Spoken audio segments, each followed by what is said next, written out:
esta ocasión tenemos la oportunidad de contar con el doctor Alexei Tulio Estrada, quien es miembro del Departamento de Derecho Constitucional, pero también es el director jurídico de la Corte Interamericana de Derechos Humanos, y nos va a compartir las reglas de incorporación cuáles son los criterios para establecer las reglas de incorporación del sistema interamericano al ordenamiento jurídico interno. Entonces, sin más preámbulos, doctor Alexei, y además agradeciéndole que haya sacado un espacio para ser parte de este nuevo ejercicio del Instituto Carlos Alcedo Piedrahita, que es la cátedra Carlos. Muchas gracias y bienvenido, y la palabra es tuya. Tienes 14 personas que están conectadas por Zoom, está siendo transmitido por Instagram Live y... Sí, más fácil que me ponga ahí. Donde tú quieras. No, ellos te ven. Ellos te ven. Listo. Bueno, buenas tardes a todas y todos. En primer lugar, para mí un placer volver al instituto. Hace mucho tiempo que no vengo. Como espacio físico me trae muchos recuerdos. Porque cuando volví al doctorado, un paseo requirió varios años. Y aquí incluso conseguí redactar un libro, dada la reclusión y la tranquilidad que se vivía en esta sede donde no venía mi alma. Entonces, digamos que me trae muchos recuerdos del tiempo y del espacio, y, digamos, haber compartido así con muchos de los que actualmente son miembros del departamento. Segundo lugar, la idea de que esto, me imagino que es un espacio muy informal, donde siempre no tendríamos que estar sometidos como al rigor ni a las formalidades propias de una conferencia ni de una cátedra. Entonces, espero que sea como un espacio para intercambiar ideas, opiniones, para discutir y para conversar distintos temas. No solo el que, digamos, el objeto de la charla, sino otros que se relacionen con el sistema y un poco con mi experiencia dentro del sistema. Y bueno, hecho esa introducción, por supuesto, una vez también dándole las gracias a la doctora Floral Padrón y al doctor Sierra, y a todos ustedes por haberse tomado el tiempo de venir, que me imagino que tendrían también cosas más interesantes que hacer. Comienzo con mi exposición. En primer lugar, digamos que el tema, aunque es muy amplio, necesita como la construcción de un contexto. Y el contexto, sin duda, es la idea de los tratados internacionales de derechos humanos y las obligaciones que implican para los estados. Desde esa perspectiva, casi todos los tratados, sobre todo los de derechos humanos, tienen una formulación parecida, que es establecen una serie de obligaciones de los estados de respeto y garantía, y también casi todos los tratados, el Pacto Internacional de Derechos Civiles y Políticos, bueno, muchos otros tratados, establecen la obligación que tienen los estados de adecuar su ordenamiento interno a lo que establece el tratado, a los derechos y garantías que establece el propio tratado. Generalmente son contempladas como obligaciones separadas o están establecidas en artículos diferentes. Si nosotros miramos la convención, la obligación de respeto y garantía está en el artículo primero, y la obligación de adecuar el ordenamiento interno está en el artículo segundo. Y entonces eso nos lleva un poco a la idea de que cuando los estados suscriben un tratado internacional, la convención, adquieren una serie de obligaciones. El alcance de las obligaciones de respeto y garantía, pues no voy a entrar ahora un poco a explicarlo, creo que excede el objeto de esta conversación o este coloquio. Pero sí, sí hay un tema que necesariamente tengo que abordar, que es el alcance de la obligación de garantía. Específicamente en la medida en que se ha entendido que esta obligación de adecuar su ordenamiento interno también tiene relación con la obligación de garantía.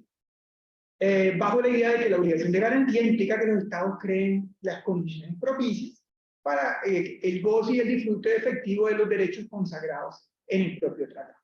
Y esto, crear las condiciones propicias, es bastante amplio. Implica muchas cosas, pero también uno podría pensar que crear esas condiciones propicias que aseguren el goce de los derechos establecidos en el propio tratado implica expedir normativa y adecuar su normativa interna al tratado. Generalmente esa obligación de garantía, además, digamos, en las sentencias de la Corte, ha tenido como distintos ámbitos, pero uno entendería que la obligación que tienen los estados de adecuar su derecho interno no se desprende solamente del artículo 2, sino también está implícita en esa obligación de la ley. Así al menos lo han abordado algunos autores, por ejemplo, Pablo González en su obra de control de convencionalidad, donde él entiende que esa obligación de adecuarse el ordenamiento interno también está implícita en la obligación de la ley. Pero donde sí surge con toda la fuerza en el artículo 2 de la Convención, que establece la obligación de los estados de adecuarse al ordenamiento interno a lo que está el tratado.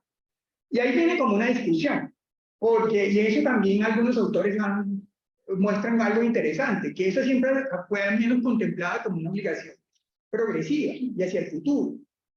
Los estados adoptan el tratado y se comprometen a que en el futuro van a expedir la normativa, y esa normativa les va a permitir, digamos, cumplir mejor las obligaciones y garantizar y hacer efectivos los derechos consagrados en el tratado.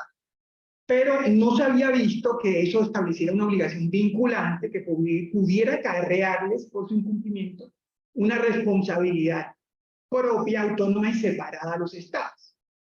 La verdad es que el único tribunal que lo hace es la Corte Interamericana, bajo la idea de que incumplir esa garantía implica una violación del artículo 2. Y eso, insisto, pues no estaba tan claro. Y comenzó a estar claro a partir de una sentencia. Me da un poco también de cuestión hablar de la jurisprudencia de la Corte, porque está también la profesora María Clara Galvis, que se hace incluso mejor que yo, que es la sentencia de Suárez Rosero contra Ecuador. Es una sentencia del año 98. En ese momento histórico, la Corte no pedía una sola sentencia, pedía varias sentencias, pedía hechos. Para el mismo caso, tomaba decisión de una sentencia de excepciones preliminares, otra de fondo y otra de reparaciones. Y en la sentencia de Suárez Rosero contra Ecuador es la primera en que se le plantea a la Corte un problema relacionado con la normativa interna del Estado. Porque ¿qué era lo que pasaba? El señor Suárez Rosero había sido objeto de un proceso penal por narcotráfico en su país, en Ecuador.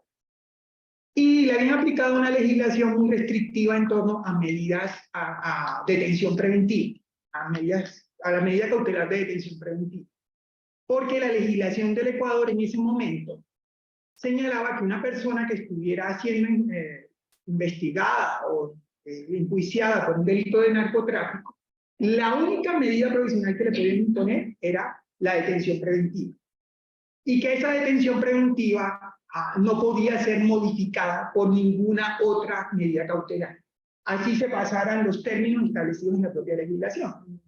Entonces, lo que se propuso, digamos, lo que pidió la comisión en ese caso era que se enjuiciara la legislación que había sido aplicada en el caso concreto del señor Suárez Rosero por ser contraria al artículo 2 de la Convención.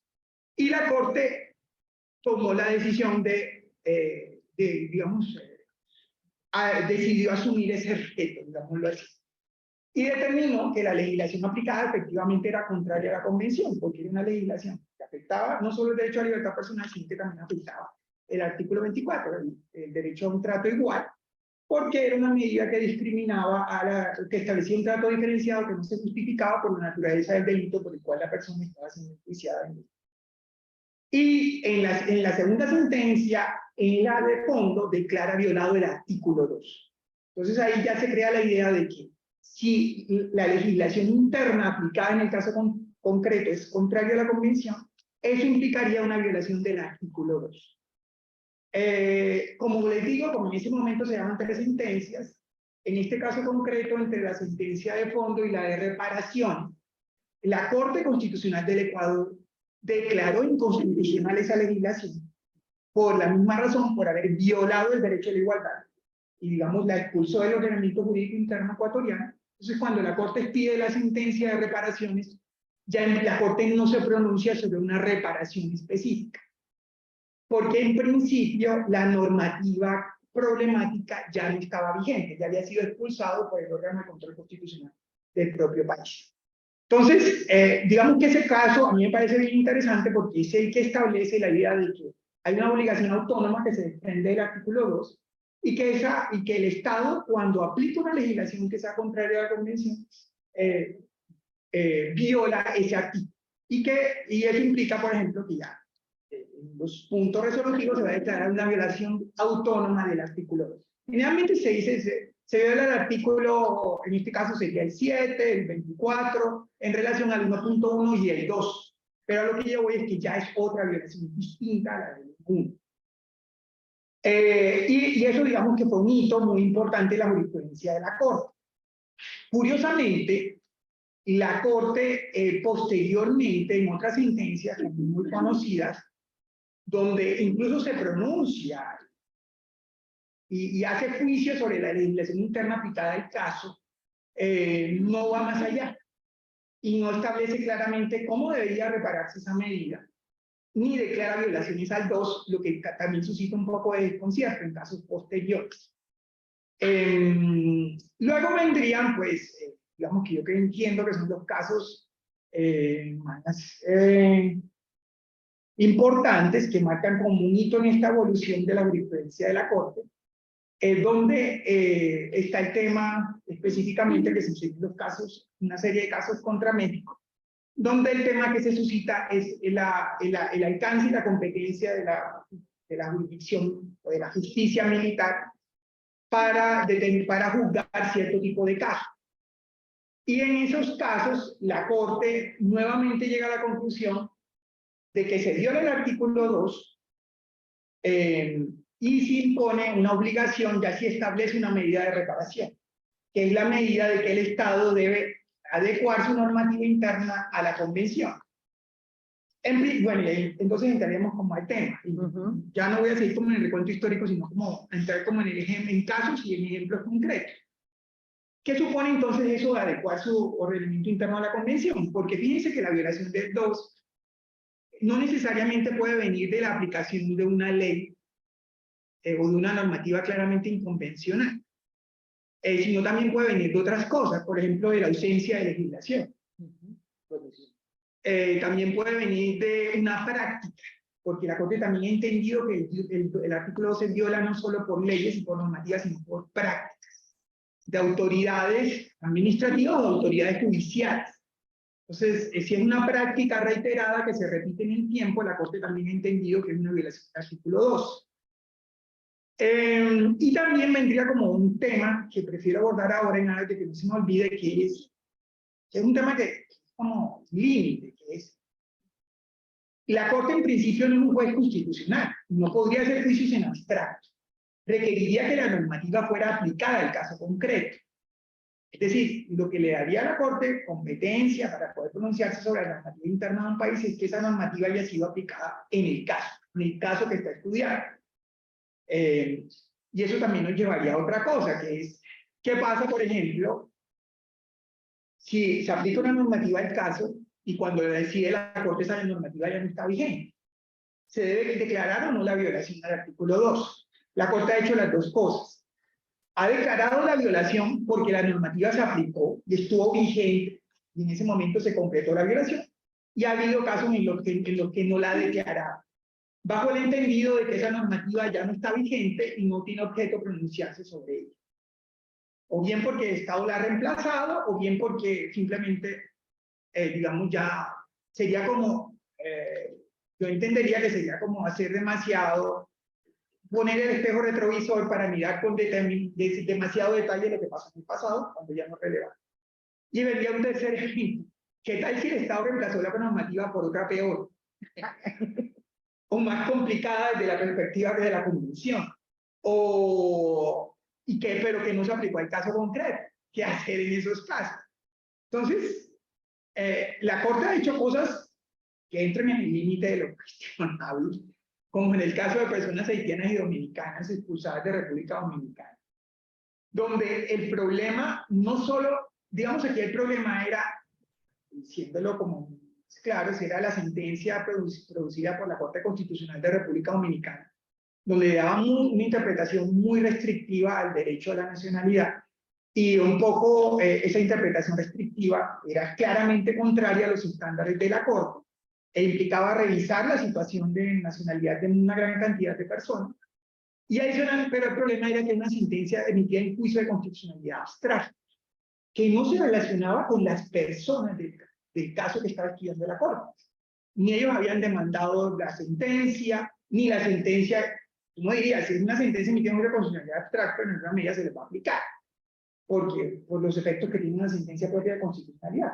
Pero la Corte decide abordar el tema de la sentencia y decide que esa sentencia implica una violación de las obligaciones de la Convención por parte de República Dominicana, no solo las del 1, sino también las del 2.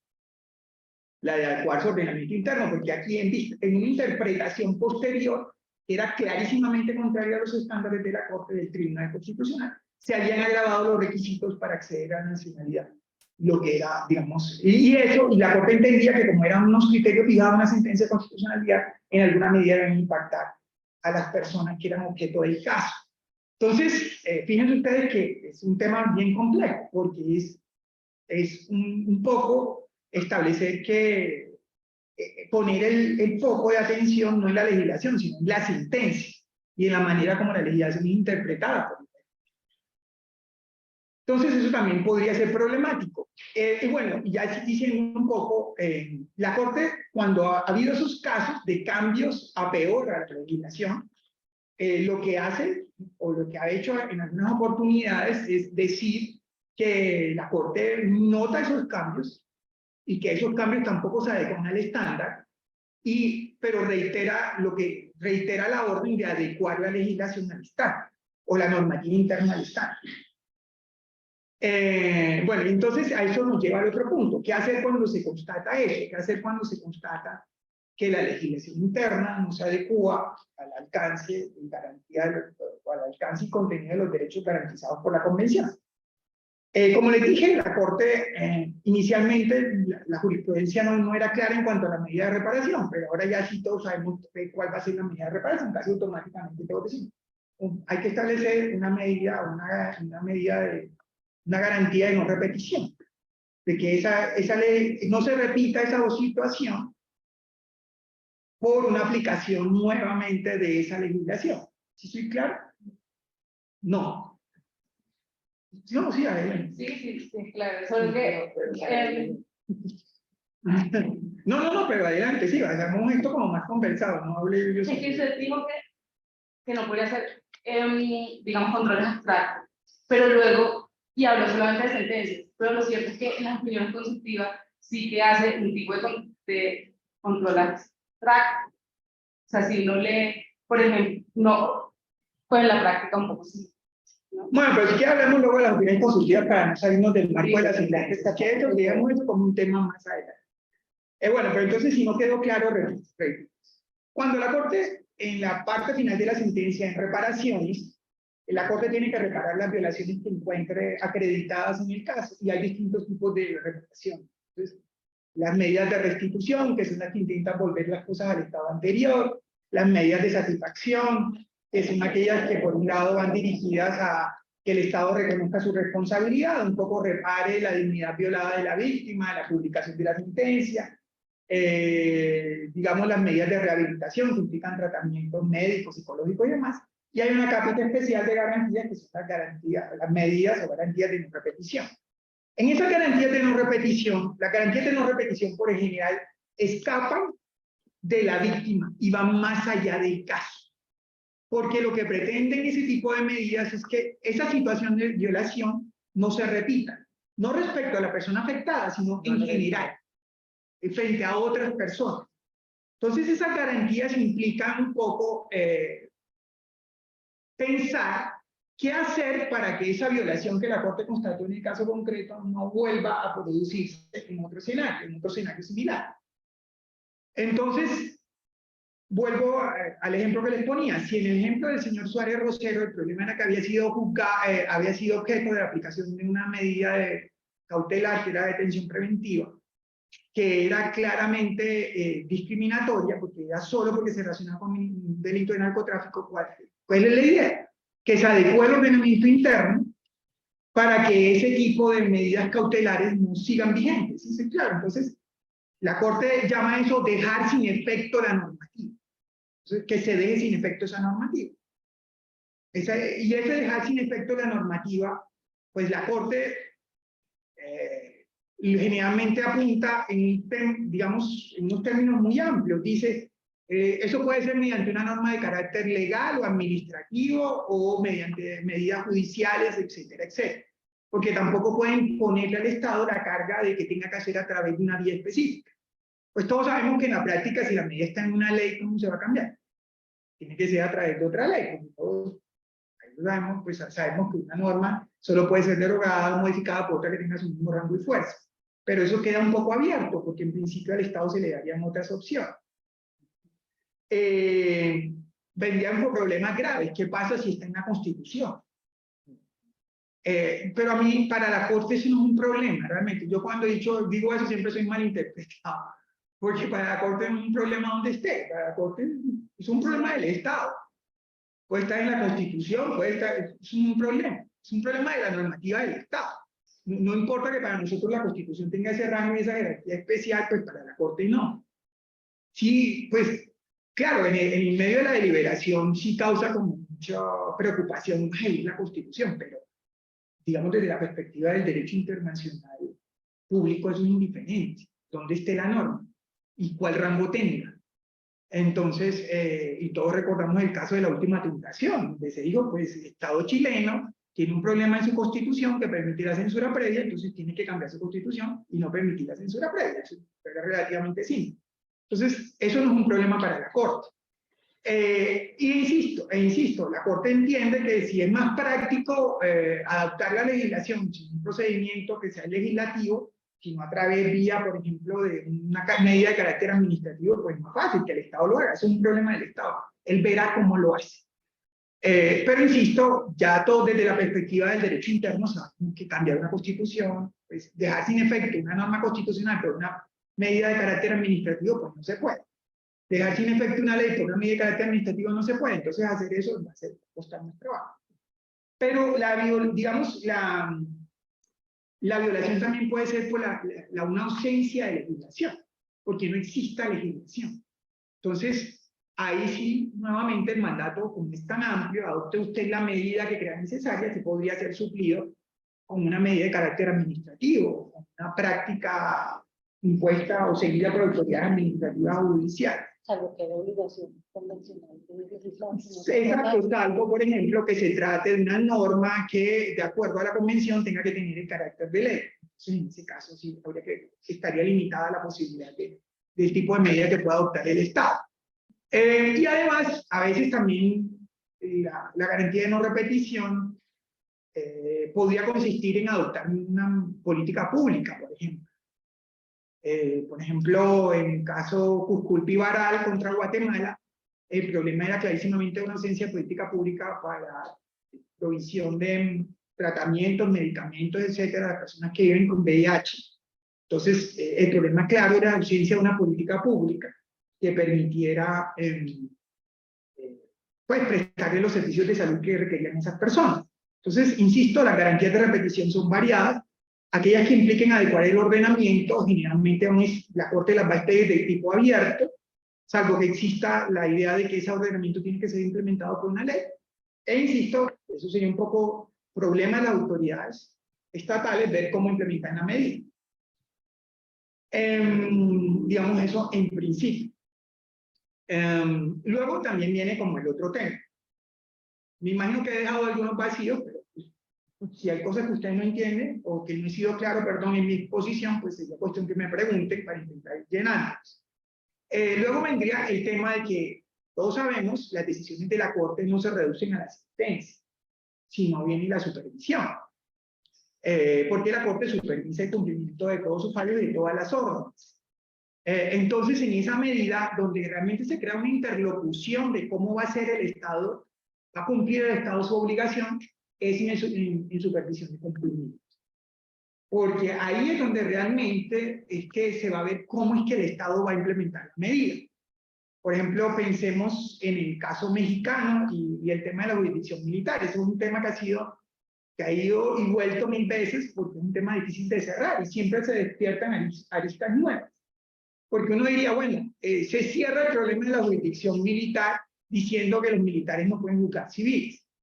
Bueno, eso sería suficiente, pero entonces se abren problemas nuevos. Bueno, y si el problema es que un militar viola los derechos humanos de otro militar, eso sí lo puede hacer la justicia militar. que era un problema que en principio no era el del caso, porque eso no era lo que había pasado en los casos mexicanos, pero por un asunto que surgió. Entonces la Corte dice, bueno, eso tampoco estaría como muy bien, revuélvase y cambie nuevamente lo que ya hizo. Entonces, en la supervisión pueden surgir nuevas aristas del problema. Y ahí es donde poco a poco es que se va a ir adecuando el alcance de la medida. Porque recordemos que la Corte no va a cerrar la supervisión de esa medida hasta que no se diga, pues lo hizo bien, hasta aquí. E incluso hay temas complejos, como pues, el caso de Costa Rica y la apelación. Ustedes saben que hay una sentencia famosa contra Costa Rica de Herrera Ulloa, la del 2006, que en principio el tema esencial era que Costa Rica no tenía establecido el recurso de apelación para la sentencia penal. Y la Corte entendió que eso violaba la convención y le ordenó a Costa Rica, declaró la violación del artículo 2 y le ordenó a Costa Rica adecuar su ordenamiento interno y crear un recurso de apelación para las sentencias de carácter penal. Costa Rica se tomó tiempo en implementar y finalmente lo hizo. Y la Corte en supervisión en el 2009 le dijo a Costa Rica, usted lo hizo bien. Creó el recurso, no, perdón, no fue en el 2009, fue en el 2013. Usted lo hizo bien y creó el recurso. Pero luego vinieron casos posteriores de lo sucedido en ese interregno entre Herrera Ulloa y el momento en que la Corte le dijo, usted lo hizo bien. Entonces ahí se suscitó toda una discusión, si ya la Corte había dicho que Costa Rica lo había hecho bien y había cerrado la medida de supervisión. Lo que decía Costa Rica es, frente a eso usted no me puede volver a juzgar en estos casos posteriores, porque usted ya me dijo que lo hice bien. Entonces abrió toda una nueva discusión. Sí, soy claro. Entonces, el tema es como, no es tan rígido, es muy flexible, es un problema de ir adecuando, de discusión. Entonces, de ver lo que está pasando y es una interlocución de la misma Corte consigo misma, en supervisión, en casos contenciosos. Y cuando le volvió a llegar a la Corte el tema de los casos de Costa Rica, de la ausencia de segunda instancia, que fue en el caso Amran y otros, fue muy complicado, porque también estaba el problema de que la Corte ya había dicho que Costa Rica lo había hecho bien, había adecuado su ordenamiento interno. Entonces, ¿qué pasaba con los casos de lo que había sucedido entre Herrera Ulloa y después? O antes incluso de Herrera Ulloa. La Corte tenía que automáticamente declarar la violación porque ya la había declarado en Herrera Ulloa. O tenía que ver caso por caso, persona por persona, si a ellos sí les habían violado la garantía del doble conforme y la segunda. Entonces, es bien complicado, porque había una corriente que decía, no, pues si lo declararon en Herrera Ulloa, para toda esta gente también la violado. Pero había otra que decía, no, esto hay que verlo caso por caso. Además, Costa Rica ya adecuó su ordenamiento, ya se le dijo que lo había hecho bien, y además en el interregno creó una serie de recursos para que la gente intentara paliar el problema de ausencia de apelación. Entonces el asunto también no es tan simple como lo pinta. Y digamos que adicionalmente, y ahí sí viene un problema, que yo entiendo a lo que va y ahí podemos encajar un poco su pregunta no en el marco de la opiniones consultivas, que eso si quiero discutir luego, sino en los casos contenciosos. Cuando la Corte finalmente examina la medida de reparación, en supervisión sí está haciendo un control abstracto. Porque lo que está viendo es la norma frente a sus estándares. ¿Sí estoy claro? La nueva norma o la normativa interna que produjo el Estado frente a sus estándares. Porque ahí la Corte sí tiene que comenzar a imaginarse, bueno, si esa normativa se aplica, ¿se había podido producir el mismo problema y yo resolví en mi caso? A veces tengo la impresión de que no estoy siendo suficientemente claro. Si no lo soy, me dice. Porque ahí sí es un control abstracto y posterior, porque esa normativa ya no fue aplicada al caso, eso fue lo que el Estado hizo para remediar la violación. Entonces ahí volvemos a los problemas de los controles abstractos, usted tiene que imaginarse si ahí se soluciona el problema o no, porque no sabe, porque no está estudiando cómo fue aplicada la normativa del caso concreto, y ahí es donde surgen todas esas discusiones. Entonces, uno puede decir, no, es que no me gusta, mejórela. Y los representantes de la víctima, en marco de supervisión, siempre van a decir, no es suficiente, tienen que hacerlo mejor. Pero eso hay que pararlo en algún punto. Entonces, esa obligación no puede seguir en cabeza del Estado hasta sacar una legislación perfecta. Toda la legislación es perfectible. desde todo desde la perspectiva de los derechos humanos. Entonces, en un momento dado, la Corte dice, ya, esto es suficiente, hasta aquí fue. Y queda el problema de que, bueno, luego aplique esa legislación, pueden surgir nuevos problemas. Inclusive bajo esa legislación que ya se le dio el visto bueno, que la Corte dijo, ya estuvo bien. Porque la cosa juzgada que se daría frente al caso, ¿no? Frente al caso. O sea, yo puedo presentar nuevas violaciones de una norma que ya que no ha supervisado. El argumento de Costa Rica es que había cosas juzgadas porque ya la Corte había dicho que yo lo hice bien. Entonces, que eso no se podía reabrir en casos posteriores. Eso habría que ver. Porque yo insisto, aquí tengo, en el caso de Costa Rica, lo que primó, en el siguiente caso que fue AMRE, la tesis que primó es, no se puede repetir automáticamente el reloj. Hay que ver caso por caso para ver si efectivamente el Estado proveyó a esas personas un recurso que permitiera examinar todas las cuestiones de hecho y de derecho relevantes de su condena inicial. Entonces, eso también es la Corte siempre haría una suerte de control en concreto, aunque sea respecto de las interpretaciones de esta norma que solucionamos el primer en un caso posterior, sí, pero en supervisión hace un control abstracto. Porque en supervisión lo único que dice la Corte es, se cumplió la medida de reparación, esta normativa en principio cumple lo que se exigió. Y últimamente también eso ha dado lugar a varias discusiones, que ya son como muy de discusiones de la cocina. Ahora, mira, a mí se me ocurre que ya sacando conclusiones locas, ex ante, de pronto esa misma adecuación o en ese mismo control abstracto que se haga, no podrían surgir dentro del seguimiento, pues, escenarios de distintas interpretaciones que sean no acordes al ordenamiento interamericano. No acorde esa. Sí, y es que precisamente eso le estaba. Para eso iba mi ejemplo, déjame meterme. Sí, a ver si entiendo. Estamos hablando de un supuesto en el cual la Corte Interamericana ordena que el Estado haga una ley para que ajuste su legislación, en el caso mexicano, sobre la justicia penal militar, haga una ley y hágalo de la manera como nosotros, como de acuerdo, respondiendo los estándares que hemos creado. Y entonces llega el Estado y entrega la ley. Y la Corte va a verificar si esa ley efectivamente se adecua a la sentencia. Este es el supuesto que estamos hablando. Y es allí en donde ese juicio que hace la Corte de supervisión de cumplimiento, si es abstracto, si hay cosas juzgadas, es allí donde lo ubicamos, ¿no es cierto? Sí, estamos. Pero precisamente respondiendo, muchas gracias por, digamos, ayudarme a concretar, porque yo a veces creo que no estoy siendo lo suficientemente claro, pero como no me piden que sea más claro, yo entiendo eso. Y eso es lo que precisamente donde hay un punto, que dice, ya metiéndonos un poco en la cocina, porque la Corte va a decir que se ajustan los estándares establecidos en la siguiente sentencia en los párrafos tales. Y ahí sí se vuelve un problema de interpretación. ¿Qué estándares se derivan de esos párrafos de la sentencia?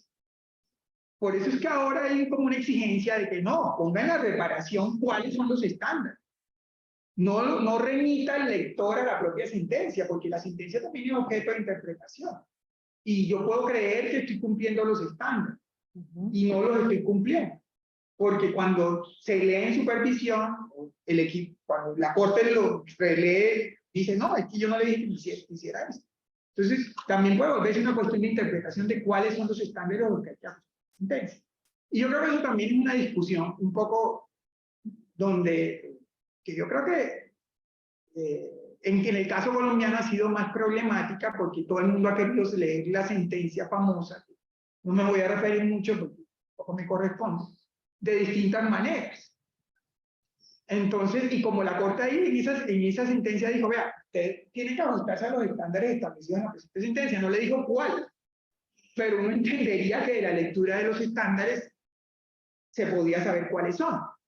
Entonces Colombia dice, ah, no, pero yo sí los he cumplido. Yo leí la sentencia y yo entendí que esos eran los estándares. Pues ya se le dijo una vez, no, esos no son. Doctor Alexei, en el público tenemos además nuestro amigo y colega Héctor Santalla con 50 estudiantes de la maestría en Derecho Administrativo, quienes me informan que están, pero nuestro colega y amigo Diego González tiene la mano alzada. No sé, Juan o Santiago, si nos ayudan a abrir el micrófono a Diego. Diego González, ¿cierto? Sí. Sí, buenos días, buenos días amigos, buenos días profesor Alexei, ¿cómo están? Tardes. Buenas tardes, Diego, ¿qué tal? ¿Cómo está? Muy bien, qué gusto escucharlo, muy interesante lo que menciona. Yo, con base en lo que usted dice, tengo una impresión y tengo una pregunta, ¿cierto? La impresión tiene que ver con lo siguiente. En efecto, coincido con usted en que el control que hace la Corte Interamericana en supervisión de las normativas con base en las cuales el Estado pretende adecuar su derecho interno a los estándares, interamericanos, pues es un control abstracto, ¿cierto? Pero pues parece preocupante, porque se trataría entonces de un control abstracto de constitucionalidad sin deliberación, que es lo que tienen, que es lo que tienen el control interno. Un control de cierta manera automático, ¿cierto? De cierta manera automático, un control que irrumpe con las competencias de los órganos encargados de ejercer control de constitucionalidad en derecho interno, ¿cierto? Y pues un control que en algunas ocasiones pues puede resultar muy precario, ¿cierto? Y puede resultar muy precario en relación como con el tipo de análisis que hace la Corte Interamericana del contenido de la normativa interna, ¿cierto? Bueno, uno lee, por ejemplo, la decisión de supervisión, la resolución de supervisión de ese caso famoso de la sentencia Petro, ¿cierto? Y pues pareciera que en un párrafo, literalmente en un párrafo, pues digámoslo, sin mayor análisis en relación con el diseño normativo que establecía esa ley que le otorgaba facultades jurisdiccionales a la Procuraduría, pues pareciera que la Corte concluye básicamente que sigue siendo la Procuraduría y por tanto eso es contrario a la Convención, sin analizar, digámoslo, el diseño normativo de ese mecanismo, ¿cierto? Entonces, esa sería la impresión. Y ahora la pregunta. Tal vez para ser más compatible ese, o mejor, para mitigar los efectos disruptivos en las competencias de control de constitucionalidad de las Cortes en derecho doméstico, no debería la Corte, y en aras, pues, por supuesto, de respetar como ese margen de apreciación y esa libertad de configuración de los órganos en derecho interno, no debería la Corte Interamericana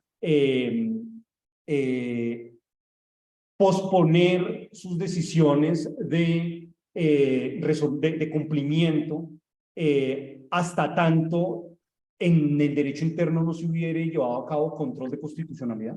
¿No sería esa una apuesta un poco más prudente para evitar o de un lado o esquizofrenias normativas o de otro lado lesionar pues de manera intensa pues el margen de apreciación en derecho interno? Esa sería la pregunta. Sí, ya. María Clara, puede responder. No sé.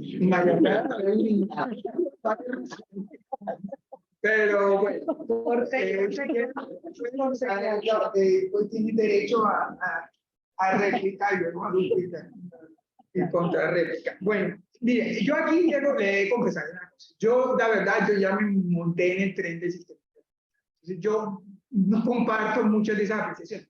Yo usé el concepto de control abstracto porque sé que es un término para los que estudiamos derecho constitucional, hicimos nuestras tesis, que sirve para saber, es una categoría útil para diferenciar controles concretos de abstractos.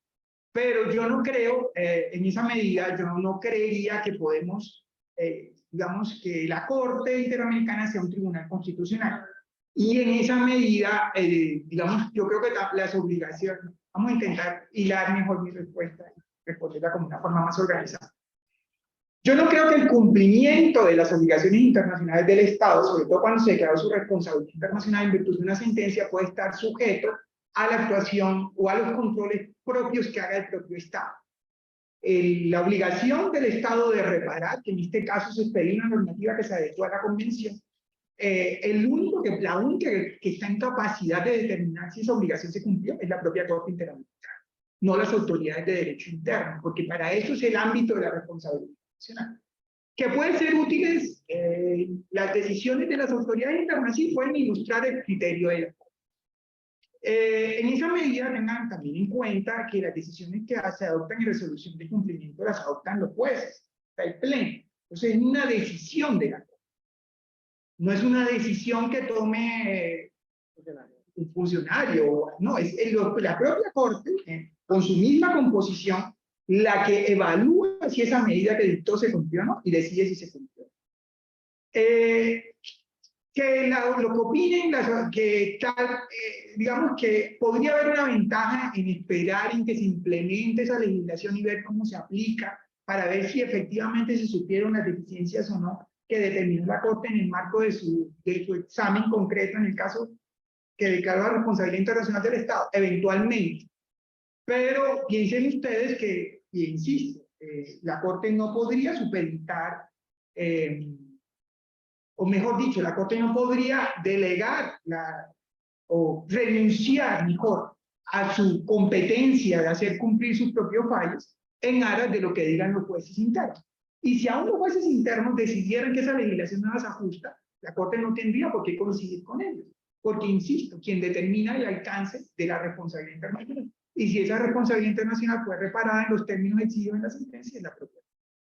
Entonces, sí, yo creo que desde la perspectiva del derecho interno y desde los tribunales constitucionales es muy duro aceptar eso y tragarse esos sapos, es complicado. Si yo trabajo en un tribunal constitucional nacional, lo hace usted, entiendo las dificultades, pero cuando uno ya se monta en otro, digamos, en otro esquema de análisis, pues ya esas preocupaciones no entran dentro del marco de la... Por eso, el doctor Sierra me criticó mucho porque una vez en el marco de una conferencia yo dije que lo que decía la Corte Constitucional Colombiana es irrelevante para la Corte, cuando mucho será un hecho. Es que es un hecho. O es Es un dato un hecho. normativo. Es un dato fáctico o normativo, pero no guía el alcance de su decisión.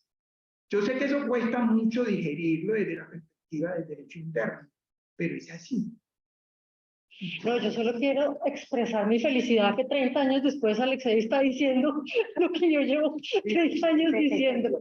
Y en relación con la pregunta de Diego, pues no voy a repetir lo que dijo Alexei, solamente decir que, claro, tú dijiste, yo lo hice en términos pedagógicos, pero realmente la Corte no hace controles abstractos ni en sentencias ni en supervisión. Lo que hace es ver si la medida de reparación es adecuada a la protección del derecho o a las garantías de no repetición en función del derecho violado. Entonces, en ese sentido, no es un control abstracto ni en sentencia ni en reparación. La Corte no hace control abstracto. De hecho, una historia que lo ilustra del caso La Última Tentación de Cristo es que cuando en Chile se prohíbe la película, los litigantes, Juan Pablo Olmedo, presentan el caso en abstracto. Dicen, en Chile, después de la decisión de la Suprema Corte de Justicia de Chile, no se pudo ver esta película. Y la Corte le dice, ¿y quién es la víctima? Entonces, la primera comunicación, Juan Pablo Olmedo dice, no, pues todo Chile. Y la comisión, porque este debate fue en la comisión dice, no, pero todo Chile no. Entonces, por eso el caso se llama Juan Pablo Olmedo y otros, porque la comisión le pidió una víctima, porque no puede hacer el análisis de compatibilidad. O el caso María Eugenia Morales contra Guatemala, que se quedó en la comisión, donde ella demanda el Código Civil de Guatemala y unas normas civiles que le exigían, entre otras cosas, a las mujeres pedirle permiso a los esposos para ciertas acciones del derecho civil, y entonces se presenta ese caso como una incompatibilidad en abstracto entre el Código Civil y la Convención Americana, y la Comisión Interamericana dice, ¿y quién es la víctima? Pues María Eugenia Morales y todas las demás mujeres de Guatemala que estén en esa situación, pero el caso se tramita. Entonces, esos son, digamos, ejemplos de cómo para la comisión eso es tan absolutamente claro que cuando entra un caso que implique un análisis en abstracto, dice, no, si no hay una víctima individualizada, no tramito el caso. La Corte no hace esos análisis ni en reparaciones. Pues yo ahí sí hay una diferencia. Una cosa es la sentencia donde toda la razón, no puede haber un contraste. Yo en el caso de personas haitianas y dominicanas todavía es un caso que a mí me cuesta trabajar. Pero yo diría que en general no puede hacer análisis si la norma no fue aplicada, eso es claro. Y para el análisis uno ve cómo fue aplicada porque siempre hay una diferencia entre el texto, el enunciado normativo, la disposición, y cómo es interpretado y aplicado por los autores internos. Pero en supervisión yo sí creo que hay un margen más, porque ya es ver cómo esa medida se ajusta a los estándares. Entonces yo sí creo que implica Pero a los estándares con los establecidos cuales en se la falló el sentencia. caso. Que dijo a Costa Rica, perdón, cuando Costa Rica dijo, es que usted en supervisión me dijo que la medida que yo había adoptado estaba bien. La Corte le dijo que no era un problema de cosa juzgada. Ah, La Corte dijo, y yo ese problema no lo voy a ver como un problema de cosa juzgada, porque aquí también había un problema, yo creo que era una argumentación compleja por parte del Estado, porque lo que dijo la Corte es, no lo voy a ver como un problema de cosa juzgada, porque esa legislación nueva usted no se la aplicó a esta gente. ¿Sí soy claro? Entonces, quedaría la discusión, bueno, si se lo hubiese aplicado a esas personas esa legislación nueva, era un problema no de cosa juzgada. Pero la Corte dice, yo no lo voy a ver así, pero tampoco voy a repetir el criterio de Herrero Ulloa. Yo, porque en Herrero ya dije que no sé, que Costa Rica violaba 8.2H, no voy a decirlo automáticamente acá. Yo aquí voy a hacer un análisis pormenorizado, decisión por decisión. Va. Voy a intercalar aquí y allá, como habló María Clara y Andrea. Dan, ya te pongo el profesor Héctor Santaella y Alejandro Magaldi. No sé, Héctor y Alejandro, si te parece, lo hacemos las dos seguidas y así contestas. Sí. O sea, Héctor, hola y qué chévere que estés con tus alumnos oyendo. Profesor Alexei, hola Flora. Muchas gracias por esta magnífica conferencia. Qué gusto poder compartir con el grupo de estudiantes de Derecho Administrativo esta charla muy oportuna del profesor Alexei, porque estamos justo hablando de las transformaciones del sistema de fuentes del derecho administrativo y hoy era nuestra primera clase y esto pues viene como anillo al dedo. A propósito de lo que se planteaba por Alexei respecto de el seguimiento que hace la Corte del cumplimiento de sus fallos y cómo es la Corte, dice Alexei, el único juez de ese cumplimiento. A mí me surge una pregunta y es, en un par de ocasiones la Corte Constitucional ha dicho que la acción de tutela es un mecanismo procedente para exigir el cumplimiento de esas obligaciones, cuando no son de dar. Ha hablado también del proceso ejecutivo, cuando se trata de obligaciones dinerarias, pero dice cuando son obligaciones de dar y se supera un tiempo razonable, cabe la acción de tutela y eso pues supone entonces que el juez de tutela del derecho se convierte en cierta forma en un garante y en un juez del cumplimiento de esas obligaciones de reparación. No sé, entonces, Alexei, ¿cómo ve eso? Es decir, ¿se está extralimitando el juez de tutela en Colombia? ¿Está obrando como una extensión del juez de convencionalidad? ¿Cómo asimilar esa práctica que, repito, se ha manifestado así en un par de ocasiones por nuestra Corte Constitucional en sentencias de tutela desde esa óptica del sistema interamericano? No sé. Sí, Alejandro Magaldi. Gracias, Héctor. Diego tiene la mano alzada bien. Quería antes saludar a Héctor, porque hace siglos que no veo, doctor Santaella.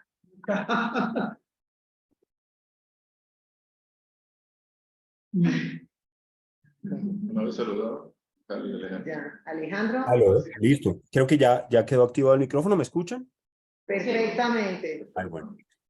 Bueno, en primer lugar, un saludo muy especial a nuestro muy querido profesor Alexei Julio, a todas y todos ustedes, colegas, y a nuestro estudiantado que virtual y presencialmente está aquí en esta reunión. Yo simplemente quería, en torno a este punto que han tratado Diego González, María Clara y el profesor Alexei, hacer una precisión como conceptual o hacer parte de este momento para hacer una precisión conceptual y apoyar un poco el razonamiento que plantea el profesor Alexei de por qué el control ahí sería abstracto o a qué se referiría él. Suele haber una incorrecta asociación entre control abstracto y juicio de validez.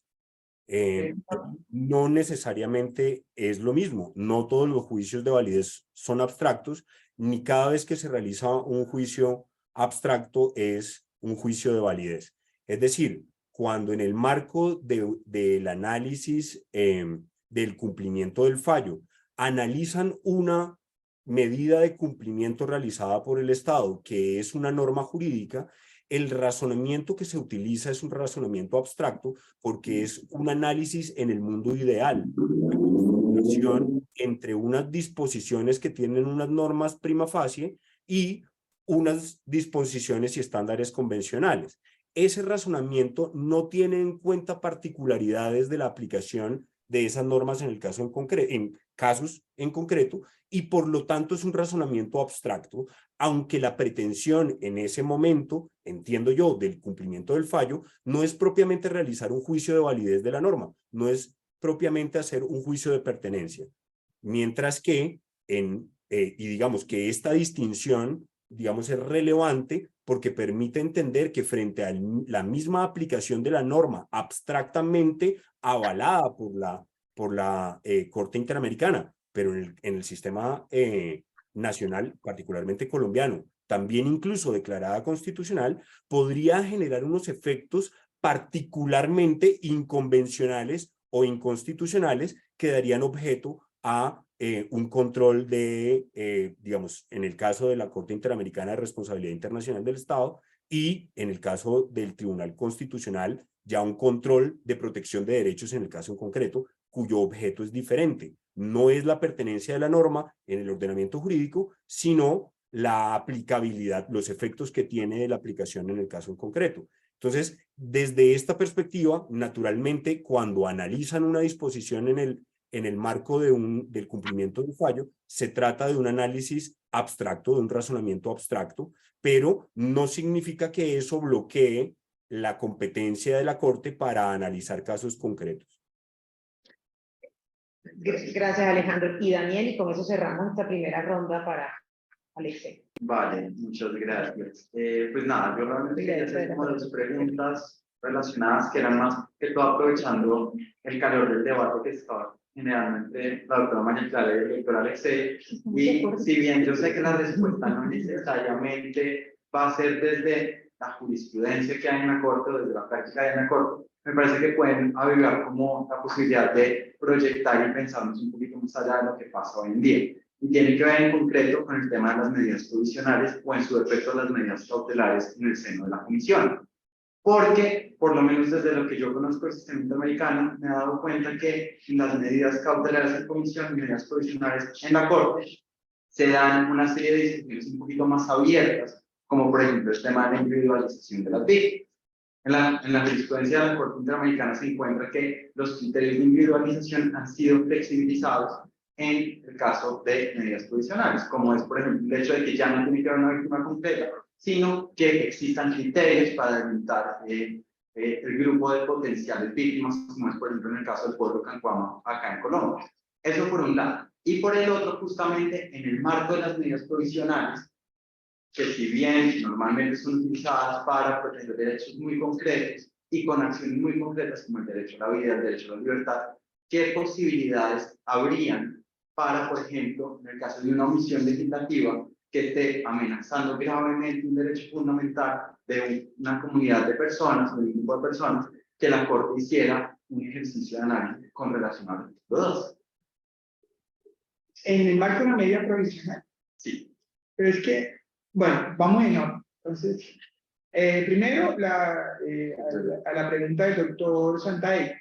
Pues yo creo que en este caso, pues, de tutela no estaría invadiendo competencias de la Corte, porque en definitiva la Corte es la que va a decidir si cierra la medida, si estuvo bien cumplida. Yo creo que aquí lo que está haciendo la autoridad interna es, digamos, siendo un instrumento que ayuda a la ejecución y el cumplimiento de los fallos de la Corte Interamericana, que debe, digamos que me parece que es una manera idónea de actuar, de ayudar al Estado que cumpla sus compromisos internacionales. Porque lo complejo es que cuando se establecen este tipo de medidas de reparación, o en general todas las medidas de reparación de la Corte, dependen de una actuación conjunta de los poderes públicos. De ahí la dificultad a veces de cerrar cierto tipo de medidas. Hacer una ley no es una cosa que le corresponde al Poder Ejecutivo. Fíjense una cosa, quien responde ante la Corte y lleva el litigio es el Ejecutivo, la Cancillería. Pero cumplir las medidas es muy complicado. Cumplir las medidas puede depender de cómo funciona el Estado. ¿Cómo el Ejecutivo puede comprometerse a que se haga una nueva ley? o a que los jueces van a interpretar bien la ley de acuerdo a los estándares. ¿Cómo puede hacer el Ejecutivo si en todos nuestros países está garantizada la separación de poderes? Y es un principio, aquí recuerden que es un principio fundante de la Constitución colombiana.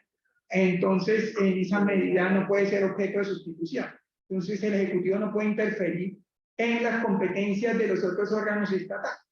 Entonces, es muy difícil de cumplir. Yo aquí lo que vería es una sana colaboración o cooperación que entra también, digamos, dentro de esa obligación de garantía de las autoridades estatales. Entonces, está ayudando a que el Estado colombiano cumpla sus compromisos internacionales. Y porque el juez de tutela diga que esté bien cumplido, que está bien pagado en el marco de la ejecución del proceso de tutela. Que ustedes también tienen desacato, y etcétera, etcétera. Eso no implica que la Corte tenga que acoger esa postura. La Corte es la única que puede cerrar sus propias medidas de reparación. Entonces, no lo vería tan problemático el profesor Santander. Le agradezco la aclaración a Alejandro, también me place mucho saludarlo. Y frente a la pregunta de Daniel, digamos que tiene como varios temas y nos alejaría un poco del objeto de la discusión, pero bueno, no la rechacemos. En primer lugar, digamos que en las medidas provisionales la Corte no puede tomar decisiones de fondo sobre derechos. Porque la Corte ni siquiera, por ejemplo, sobre cuando se trata de amenazas, dice que no hace parte del objeto de las medidas provisionales la investigación de las amenazas y demás, porque entiende que eso es objeto de otra cosa. Pero donde sí ha habido, bueno, yo creo que su pregunta tiene dos partes, la de las medidas provisionales y la otra parte que yo creo que se puede enfocar de otra forma. Donde sí hay una discusión interesante ahora es el alcance de ciertas medidas provisionales. Por ejemplo, ¿qué pasa si un Estado tiene toda la intención de adoptar una ley que es clarísimamente contraria a la convención y hace todos los pasos para adoptarla?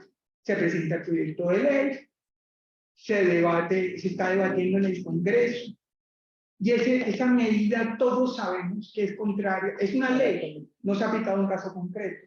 Es un proyecto de ley. Es un proyecto de ley. Perdón, no es un proyecto de ley, no es un proyecto de ley.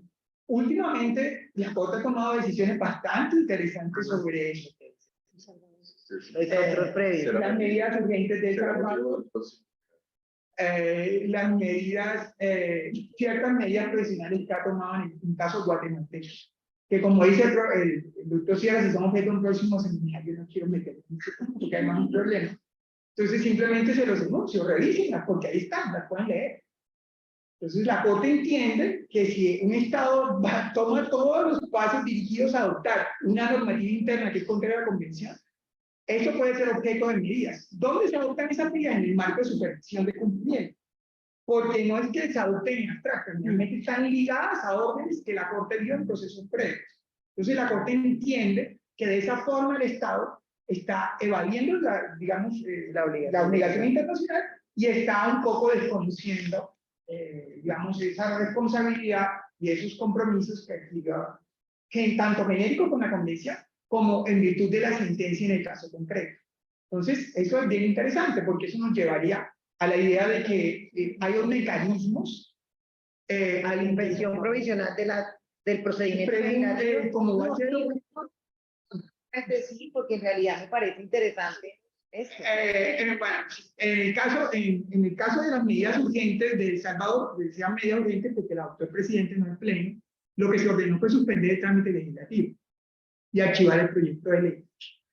Y en los casos guatemaltecos ya se dio esa orden también, que sí fue una decisión del pleno, una medida provisional. Pues no hay lugar para la Corte Nacional.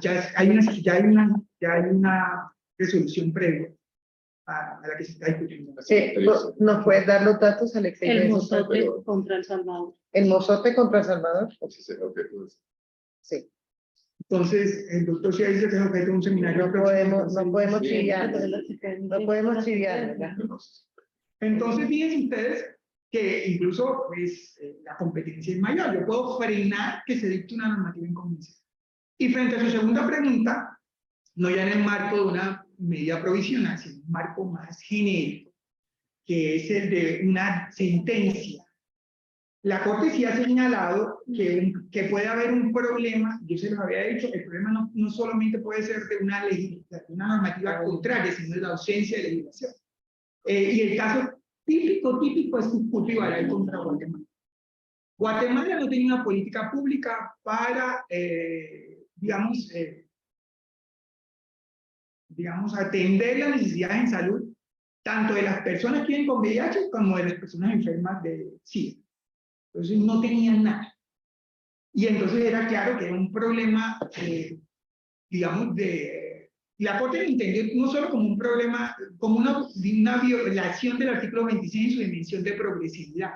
El Estado no había hecho ningún esfuerzo para implementar medidas de salud que atendieran ese marco de la población. Y las medidas, por supuesto, iban más allá del caso concreto, porque era para un conjunto, digamos, para un conjunto clarísimo de la población, que eran los que vivían con VIH o estaban ya tenían la enfermedad. Entonces, sí es claro que el objeto de ese iba mucho más allá del caso concreto. No sé si eso responde a sus preguntas, pero yo lo que sí le diría es que en el marco de una medida provisional es muy difícil que la Corte haga juicio sobre dos, porque la Corte en principio no puede estudiar, no puede pronunciarse sobre cuestiones de derecho en el marco de una medida. Eso no es tan cierto. Ha habido casos en que sí lo ha hecho, a mí no me parecen buenos ejemplos y prefiero no recordar. Y es que es otra discusión que se ha dado en el seno de la Corte, y es realmente hasta dónde llega el alcance de la competencia de la Corte para emitir medidas provisionales en la supervisión de cumplimiento. Es decir, supongamos que en la sentencia se emite una orden de reparación que tiene que adecuar el ordenamiento jurídico interno para todo. Yo sé que está el tema de la supervisión de cumplimiento, pasan años en los que no cumple el deber de adecuación, pero se están empezando a verificar una serie de vulneraciones graves a los derechos humanos de un grupo determinado. Recientemente, algunos magistrados de la Corte han dicho, sí conservamos la capacidad o la competencia para proferir medidas provisionales durante la supervisión de cumplimiento. En ese caso, ¿qué ocurriría? Pues yo vería como dos escenarios. Yo creo que lo que se pueden dictar medidas provisionales en un supervisión de cumplimiento ya no es una discusión, se está haciendo. Y se ha hecho con frecuencia en los últimos años. Entonces, una discusión es cuando alguien está pensando en hacer algo, pero si ya se está haciendo de manera habitual, yo entendería que ya no es solo una discusión, es algo que se está haciendo. Y pues, frente a su pregunta, pues yo, sin irnos como a los casos complejos, que son lo que les decía de un trámite legislativo, lo pongo el ejemplo de las medidas provisionales de Belén-Lora. Ese sería el típico ejemplo. Entonces, usted ya sabía la respuesta, pues entonces... si ya sabía la respuesta, pues entonces ya la pregunta ya está respondida. El caso Belén-Lora. Se lo recuerdo, Belén-Lora es un caso fallado en el 2010, 2012. 2010-2012. Belén-Lora contra Panamá. Yo siempre cuento el caso porque a mí me parece como demasiado curioso, que es, Belén-Lora era un señor ecuatoriano que entró varias veces en Panamá en una situación migratoria irregular. La última vez lo detienen, lo meten en un centro de detención para personas migrantes en situación irregular. Ese centro estaba en unas condiciones horribles y él pasa muchos trabajos, incluso lo torturan. Finalmente, el caso llega a la Corte declara responsable a Panamá por la situación del señor Belén-Lora, ordena una serie de medidas de reparación y entre esas que se mejore la situación de los centros de donde estuvo detenido el señor Belén-Lora. 2012. Luego el señor Belén-Lora sigue con su vida, actualmente creo que vive feliz en Bolivia. Ya hizo una película. Entonces sobre la película no me la sabe. Y llega 2020, comienza la pandemia. Como comienza la pandemia, ¿qué hace Panamá? Panamá cierra las fronteras y no permite el corredor humanitario por el cual transitan los migrantes para llegar a Estados Unidos. Y vuelven las condiciones de hacinamiento y de precariedad. Y el COVID, sí, por la pandemia. Y la situación de precariedad se vuelve a vivir en esos mismos centros donde estuvo retenido ese señor. Eran migrantes como lo fue el señor Belén-Lora. Pero, ¿qué relación tenía la situación de esos migrantes con el caso del señor Belén-Lora? Entonces se pidieron medidas provisionales por los que habían sido los representantes del señor Belén-Lora en su momento histórico. Y uno dice, bueno, ¿cuál es la relación entre estos nuevos migrantes y el señor Belén-Lora que ahora está viviendo feliz en Panamá? No habían cerrado el caso. No, seguía en supervisión. Y curiosamente seguía en supervisión la situación de los centros de detención de migrantes. Entonces, si hay una relación. Los centros donde están detenidos los migrantes, que no se han mejorado. y donde vuelven a estar estas personas en condición de hacinamiento, sin agua, no se sabía muy bien bajo qué condiciones médicas de atención. La Corte dijo, no, medida provisional. ¿Para quién? Para esos migrantes que están retenidos en esos... ¿Quiénes son los beneficiarios? Las personas migrantes que están en esos centros. ¿Cuál es la relación con el señor Pérez López? Que son muy grandes. Que tienen un representante. Que tiene el mismo representante, diría yo. Entonces ahí la cuestión se pone a complicar. Porque eso... Sí. Bueno, primero, Alexei, muchas gracias por estar aquí presente y por compartir tu conocimiento con nosotros. Nuestro propósito es que desde la universidad, desde el externado, y a partir de nuestros estudiantes y nuestros profesores, realicemos debates, análisis sobre el funcionamiento del sistema interamericano y que sea esta también centro de irradiación de conocimiento sobre estos temas. Yo quiero llamar la atención de la lógica que ha utilizado el doctor Julio, porque nosotros, para hablar de la incorporación del derecho internacional en el derecho externo, normalmente, como el doctor Santaella ya lo apuntaba, se parte del supuesto de una lógica de fuentes, y entonces, ¿cómo ubicamos la jurisprudencia? Si son leyes, si son constitución, qué valor, cómo relación tienen, cómo tienen que cumplirlo, si se puede cumplir con tutela. El doctor Santaella es de los míos, pero eso no es la lógica de análisis jurídico que se hace en el sistema interamericano. Y el doctor Julio, con un enfoque de este tema, pero desde la Corte, nos trae la casuística como un mecanismo para tratar de comprender ese fenómeno. Cómo las órdenes de la Corte Interamericana deben incorporarse en el ordenamiento interno. Y allí hay una serie de temas que me parecen, simplemente los menciono porque creo que ayudan a visualizar cuál es el tema que ha sido objeto de presentación por el doctor Alexei. Uno, sí, cuando se ordena modificar las leyes, o se ordena que se hagan leyes. Y entonces cuando llegan a la Corte, dicen, aquí el Estado, aquí le mando la ley que ya dice. Entonces, ¿qué hacemos? Decimos que cumplió o no cumplió, pero para eso hay que hacer un análisis de control de convencionalidad, de validez, teniendo como parámetro la jurisprudencia, o simplemente hay que darla por cumplido y esperar a ver cómo se aplica y cómo se desarrolla, que es una de las grandes discusiones.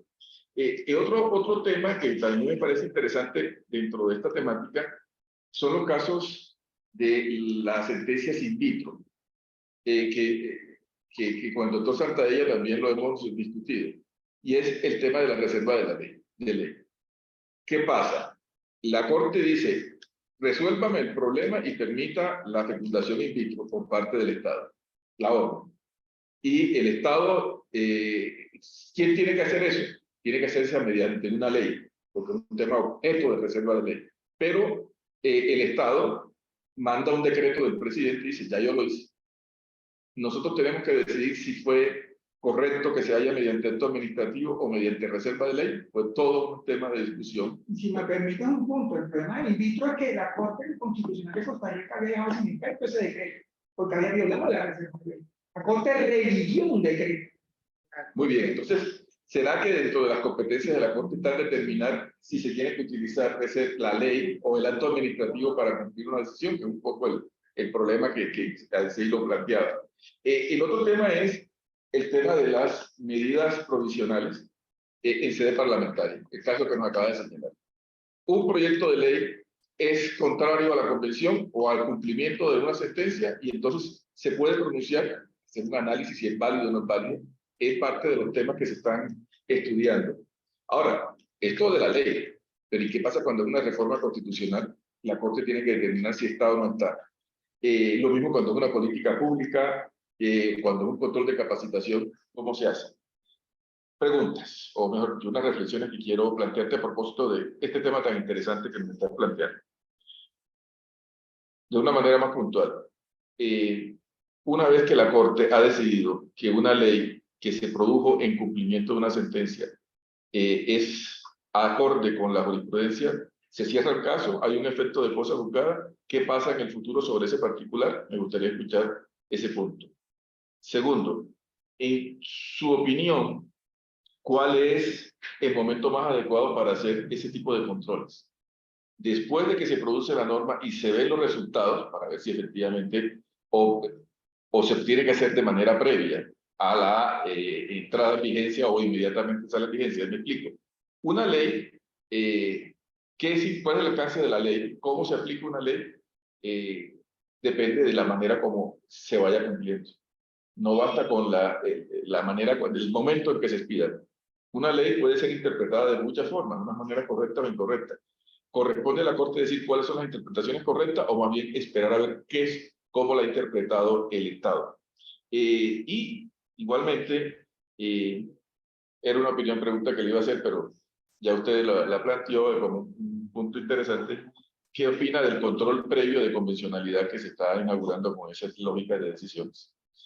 Yo aprovecho que Alexei ahora está en público para hacerle todo ese tipo de preguntas. Pero me parece del mayor interés, así que espero que se conserve dentro de la regla, doctor Julio. Pero aquí hay una pregunta y Diego también. Y Diego tiene la mano levantada.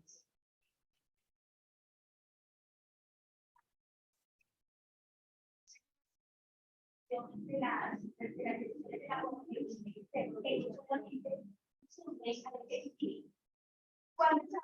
discusiones de eso de la República, yo soy final de seis. Es decir, estoy completamente. Estamos haciendo el Congreso de la República. El proceso de adopción de la sentencia del Estado de contra Colombia y la modificación de la Colombia contra la Nación, se decía, bueno, el candidato que hasta después de los internos porque Colombia había sufrido la Comisión Interamericana de Derechos Humanos. Y dentro de todos los documentos, un argumento que es muy interesante, y es que el momento de los tratados internacionales de derechos de la República no tiene disposición de producción política. Si el tratado, ustedes el tratado quería entender que ustedes simplemente votan, sí o no.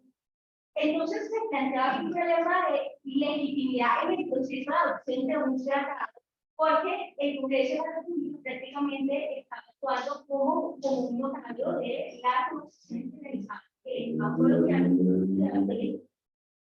Entonces, pensando en ese proceso de adopción de las decisiones en nivel ejecutivo, ¿usted considera, y de acuerdo a su conocimiento americano, si es pertinente y podríamos justificar una modificación de ese proceso de adopción que tratamos del Estado colombiano, donde se tenga la posibilidad de introducir modificaciones al texto que ha negociado el gobierno? Sí, señor. Pero pues, El próximo sobre el control previo con convencionalidad en su sede parlamentaria. Ya. Bueno, pero entonces le damos un paso a la pregunta o al comentario de Diego, y pregunta intervención y luego yo intento ya para cerrar porque ya también llevamos mucho tiempo. Diego, tienes la palabra. Listo. Amigos, me perdonan si mi intervención está descontextualizada porque tuve una falla en el internet y me perdí como 3 o 4 minutos. Pero quiero decir 2 cosas. La primera, yo en términos generales estoy de acuerdo con una de las premisas que el profesor Alexei mencionaba, y es que en supervisión, cuando la Corte examina si el Estado cumple la obligación de reparar, cuando la Corte examina si el Estado ha cumplido la obligación de reparar, al expedir una normativa, al expedir una ley, por ejemplo, ¿cierto? Y examina esa ley, pues yo sí encuentro, digámoslo, muy razonable lo que menciona Alexei, de que en estricto sentido pues lleva a cabo un control abstracto, ¿cierto? Un control abstracto, normalmente pues lleva a cabo un control abstracto, un control de compatibilidad entre esa ley y entre el estándar que fijó la Corte en la sentencia cuya supervisión está llevando a cabo, ¿cierto? Y que no está contextualizado, digámoslo, en un caso concreto, ¿cierto? Está desprendido, digámoslo, de un caso concreto, ¿cierto? Además estoy de acuerdo pues con la premisa con la que Alexei pues respondió mi comentario de pues es a la Corte a la que le corresponde llevar a cabo la supervisión de sus fallos, ¿cierto? Es a la Corte a la que le corresponde llevar a cabo la supervisión de sus fallos. Pero, y este es el segundo comentario muy de la mano de lo que mencionaba el profesor Sierra, ¿cierto? Justamente por esas dos cosas,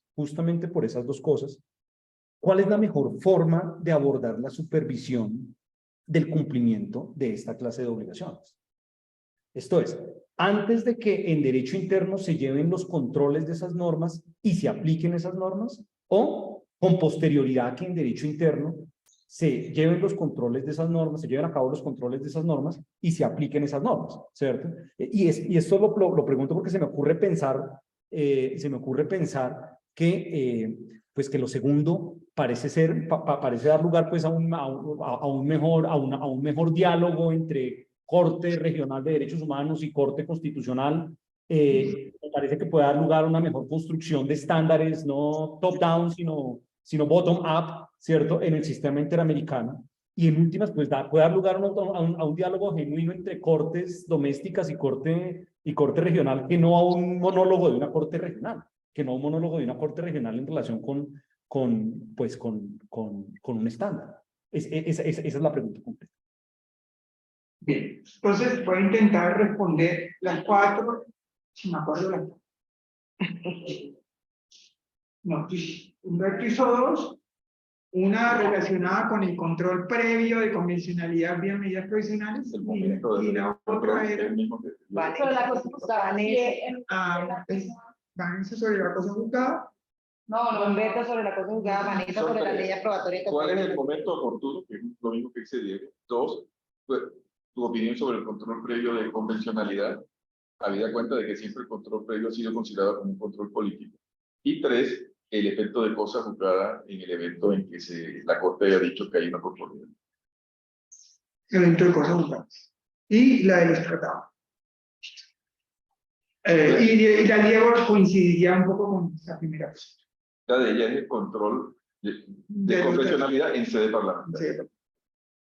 Bueno, entonces, sobre la primera pregunta, yo comparto el matiz que introdujo Diego en su última intervención y digamos que es el tema del diálogo jurisprudencial. Yo sé que suena feo y por eso a decir que las decisiones de las cortes son irrelevantes y son un mero hecho. Si uno se toma el diálogo jurisprudencial en serio, creo que hay un diálogo jurisprudencial al interior del sistema, que es una tesis que defienden algunos autores. El diálogo jurisprudencial no puede ser de una posición de autoridad, pero eso viene con un problema íncito, que es que si hay una posición de autoridad, o al menos el único órgano que interpreta con autoridad y tiene la última palabra sobre lo que dice la Convención es la Corte Interamericana. Desde la perspectiva de un diálogo jurisprudencial, donde efectivamente se tenga como contraparte válida a las cortes de los distintos países que integran la región, yo creería que sí sería, desde esa perspectiva, digamos, para que sea un diálogo y se pueda interactuar con sus posiciones, digamos, se podría esperar a que los tribunales nacionales se expidieran sobre esa normativa que se expide, digamos, para adaptar el ordenamiento interno a las obligaciones o a las órdenes dadas por la Corte en una sentencia, seamos más precisos. Pero ¿cuál es el problema de esa espera? El problema de la espera es la dinámica propia del proceso de supervisión. El proceso de supervisión no puede ser un proceso abierto indefinidamente. Entonces, la Corte tiene, yo creo que es una sana obsesión por cerrar sus sentencias, por cerrar las órdenes, por cerrar los casos. Entonces, si esa interacción se da, digamos, naturalmente y rápidamente, yo creo que esa interacción sí sería útil para que la Corte, al momento de decidir en sede de resolución de supervisión de cumplimiento, si se cumplió o no la orden, porque ya no hablemos de la obligación, sino de la orden de la sentencia, sí se podría tomar en cuenta la decisión del juez nacional. Pero insisto, a mi juicio eso tendría que ser bajo unas condiciones particulares, que se pida la normativa rápido, que el juez interno actúe rápidamente y que en esa medida se pueda entablar ese tipo de diálogo jurisprudencial. Pero aquí insisto, es un diálogo jurisprudencial con límites, desde la perspectiva de que, al margen de lo que haya dicho el juez interno, la Corte será la última que defina si la orden fue cumplida. Pero sí podría ser un elemento interesante para tomarnos más en serio eso del diálogo jurisprudencial, si efectivamente es una figura que se puede implementar en el seno del sistema interamericano. Segunda pregunta era de la cosa juzgada. Ahí yo sí veo varios problemas con la cosa juzgada, porque digamos que en los ordenamientos internos, ¿qué implica la cosa juzgada? Identidad de objeto, identidad de causa y identidad de partes. Todos sabemos que cuando se trata de acciones públicas, la identidad de partes es discutible, pero la identidad de objeto y identidad de causa sería complicada. ¿Por qué no podría haber esa identidad de objeto, identidad de causa y identidad más allá de la identidad de partes, porque el caso es distinto. Si soy claro, a mí no me concedieron la apelación, pero no me la concedieron por una razón X, y yo pude haber cometido el delito Z. A usted no le concedieron, a María Clara no le concedieron la apelación, pero no se la concedieron, pero sí le examinaron en casación los hechos, y además ella lo que cometió fue un peculado y no un homicidio culposo como yo. Entonces, yo creo que reducir el caso previo para un análisis con el tema de, más allá incluso del problema inicial, que es la identidad de partes. María Clara es María Clara, yo soy Alexei, entonces no hay identidad de partes. Entonces, traspolar los elementos de la cosa juzgada es complicado. Costa Rica intentó armar una argumentación en ese sentido, como les dije en el caso Ambra, y la Corte le dijo, no, no hay cosa juzgada. No hay identidad de partes, no hay identidad de causa, no hay identidad de partes. Y yo creo que es una buena respuesta. Porque, además, porque yo participé en la derogación de la Importante. Porque para no complicarnos demasiado la idea. Porque si el Estado, o sea, si le dijeron que estaba bien cumplida y luego dijeron, pero en la aplicación de una norma que usted dijo que estaba bien computada. Sí, es que tal vez, Alexei, por tu el supuesto de cosa juzgada, tal vez no es exactamente la expresión de cosa juzgada de la manera tradicional como lo está señalando. El supuesto es, cuando la Corte ha dicho se ha cumplido con la presentación de la ley en los términos de la sentencia, ¿qué sucede posteriormente cuando al momento de aplicarla se encuentran con que aplicaciones de esa ley que originalmente eran correctas terminan siendo contrarias a la Constitución igualmente? Esa es un poco la... Bueno, pero esa es otra discusión, porque ahí lo que habría que ver es si la Corte podría volver a dar la orden de... Como tú lo planteaste en Twitter. Y yo ahí lo que creía es una cuestión abierta. Yo en eso sí no entendería que está cerrada la discusión. Ese era el punto. Porque yo lo que no diría es... a mí me parece que es incorrecto el planteamiento que se hizo en Ambra diciendo es cosa juzgada porque usted se pronunció en sede de resolución.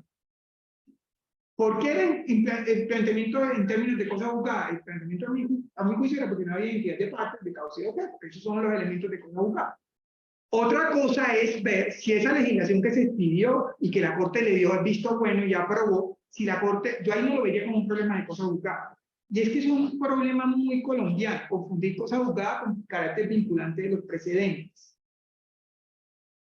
Lo que dijo la Corte en sede de resolución es un precedente que cierra la discusión sobre esa normativa y está tan vinculada a lo que dijo que no puede reabrir y examinar el tema. Yo creería que yo siempre he entendido que los precedentes a mí no me vinculan y por eso a mí me parece que toda la construcción que se ha hecho en la Corte Constitucional Colombiana en la figura de cosa juzgada me parece demencial, loca, no tiene ningún sentido. Entonces, eso de cosa juzgada formal, material, relativa, no es un cara de complicarse. Le va a dar de complicarse. Eso es, yo estoy tan vinculado con lo que dice de resolución que no puedo reabrir el asunto. No, ¿y por qué? Yo no entendería por qué. Pues eso es lo que dice la Corte. Entonces, a mi juicio no es un problema de cosa juzgada. Entonces, tal vez las discusiones que entendemos por cosa juzgada, cuestiones distintas. Y frente a su pregunta, es que esa pregunta yo creo que tiene una respuesta más complicada, porque es que eso, volvemos al problema del ámbito interno y el ámbito internacional. Nosotros tenemos a llevar en Colombia las discusiones internacionales en el ámbito interno. Es que, ¿qué posibilidades tiene el Congreso? Es lo que le permite el tratado. Hay tratados que no permiten reservas ni nada. Entonces, si el tratado lo permite, sí soy claro. Es decir, ¿qué papel puede tener el Congreso en el margen de aprobación de un tratado internacional? El que permite el propio tratado. Claro. El margen de intervención no puede ser ni mayor ni menor. Sí soy claro.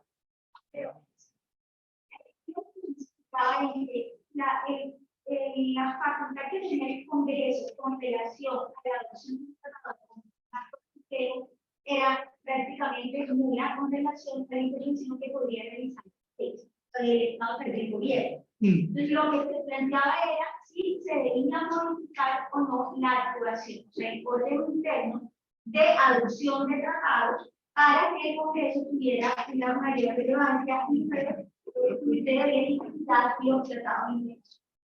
Yo no estaría de acuerdo, digamos, pero la intervención no se tendría, si queremos hacer eso, pensando en, digamos, como una especulación. Yo creo que la apertura no podría ser en el momento del debate de la ley aprobatoria y del tratado.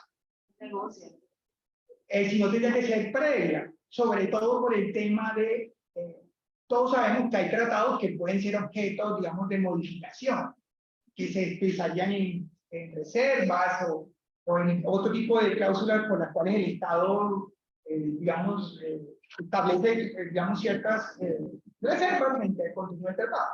Pero si ya el tratado, ya cuando el tratado llega al Congreso, ya es un tratado negociado. Y digamos que fue negociado por los representantes del Ejecutivo. Y en ese texto que está implícito, que se va a presentar al Congreso, ya está la propia posibilidad de hacer reservas o no. Porque eso es algo que depende de la naturaleza del tratado, por un lado, pero también depende del texto del propio tratado. Entonces ya, si se entiende que la mayor apertura debe ser en esa fase de debate entre el Congreso, no se puede. Desde la perspectiva del derecho internacional público, eso es ya. Porque desde la perspectiva del derecho internacional público ya no puede reabrir esa discusión, porque ya se negoció. Entonces, si uno quiere que el Congreso pueda hacer más cosas, tendría que ser desde antes. Y ahí vendría la posibilidad de un problema. Separación. Separación de poderes, aquí la dirección política del Estado. Y además... Todo bien un control de también ahí la Y no solo eso, sino también piensen ustedes, por algo se ha entendido y es una práctica común que la dirección de las relaciones internacionales está en cabeza del gobierno y de quienes deciden, que es la idea de que es más práctico desde la perspectiva de cómo redactar un tratado. Piensa usted entonces, ¿quién intervendría en la negociación? El Congreso, a través de que una delegación de congresistas. Entonces la idea es atractiva, sin duda, pero yo veo varias dificultades, tanto de la perspectiva del derecho interno como de la perspectiva del derecho internacional. Sobre todo por el margen de actuación. Yo no veo posibilidad de abrir el margen de actuación más del Congreso. Ya cuando el tratado se negoció. Me parece desde la perspectiva del derecho internacional público muy complejo. Pero bueno, habría que estudiar. Bueno, preferiría ya ir cerrando. Les agradezco mucho el interés, la participación, las preguntas. Y no, entiendo que esto sigue, que el programa viene con muchas gracias. El 18 de abril, a las personas que están en las redes sociales, ya me siento un poco como Daniel Samper, en las redes sociales, quienes nos están siguiendo, el 18 de abril tenemos un seminario sobre el control previo de convencionalidad, del que habló tanto el doctor Alexei Julio como el doctor Humberto Sierra. Así que... Y lo que podemos hacer es, también para una próxima charla, tratar el tema de las opiniones consultivas, que finalmente no pudimos abordar por el tiempo. Y la... Muchísimas gracias, Alexei. Bien. Muy bien. A mí me parece que